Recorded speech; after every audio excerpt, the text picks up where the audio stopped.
This is a Hitachi 470 LCH excavator. It's made by TMC and it's in 1/50th scale. Now this is just a fantastic model. TMC did such a good job nailing the finite details, and it's almost, you would think that this is a bigger scale than what it is because there's so much packed into this model. It really is impressive, and TMC did such a good job with it. Now, this is basically, it's an updated 450. If you put this thing next to an Ertl Hitachi 450, you'd never know that they were even the same scale. I mean, it's night and day how much better this thing is. Just overall, it's a fantastic model. It really is. Sitting on the shelf, it displays very well. It's got a good weight to it. The range of motion is just about perfect. I mean, everything gets in there just about as much as you would expect it to. The bucket curls around perfect. It dumps just about perfect. The cylinders are all stiff enough that it'll hold any pose you wanna put it in. Really, just very well done. Probably my favorite part of the model is the hose armor that they have here on the stick. You can just barely see it. And the hose armor, if you don't know, what they'll do is they'll take the hydraulic hoses and they'll wrap like a metal wire around it, almost like a spring. And the idea is that if you if you're digging into a deep hole and the hoses here on the side stick out just a little bit from the stick, if they rub against the side of the ditch or the trench box or whatever you have, it'll rub on that metal and not the rubber hose itself, and therefore it'll protect the hose and make it last a lot longer. That's why they call it hose armor. And that is really just super cool. Now, why they have it up here, I'm not really sure. I don't think I've ever seen hose armor up here on the boom like that. But I guess if you really wanted it, you could have it maybe for demolition or who knows what. You can see right here the door does open up.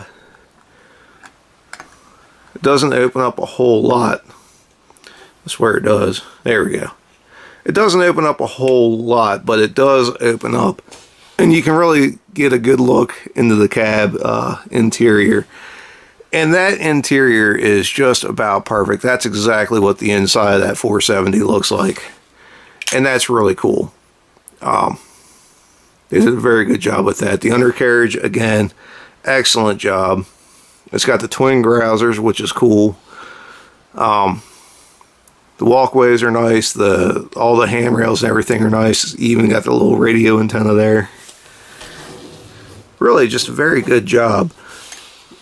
It even has a nice bucket. A lot of times the buckets are, just acceptable on these excavators, but this is very nice. They did a very good job with it. What's also cool too is it already has the remote lines run down. So if you wanted to take the bucket off and put a different like implement or tool, whatever you want to call it, on the stick, you can run your hydraulic lines right into the remotes because they are right there and they're plumbed and everything. It's really cool. Right there at the base of the boom, you have all kinds of hoses and everything running down. You can see the swing motors there, which is very well done. All the hydraulic lines running down the back of the boom, again, all very well done. Over on the back end, you got your little camera there, which is cool. The hood does open up, and you can get a peek inside the motor. So we can spin this around here. You can get a peek inside there at the motor, and that's pretty nice. This other panel opens up here too. I think that's the air filter. I'm not really sure exactly what that is, but you can get to it, which again is very nice.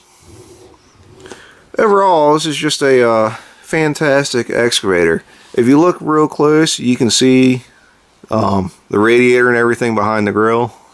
At least, I don't think that's the radiator. The radiator should be on the other. Yeah, that's the radiator. Okay, so you can see that in there, and that's really cool. They did a very, very good job. Underneath, your basic, you know, standard excavator underside. Not a whole lot going on down there. Anyway, overall, it's a fantastic model. It really is. It's worth every penny. And I think they have a 350 out now that hopefully I'm going to pick up here one of these days pretty soon. Because it looks like the quality is every bit as good as the 470. I definitely recommend picking one of these up because they are fantastic. Anyway, that's about it. If you have any questions, comments, let me know. If you'd like to see more of what we have, please subscribe to Maryland Construction Diecast. And thanks for watching.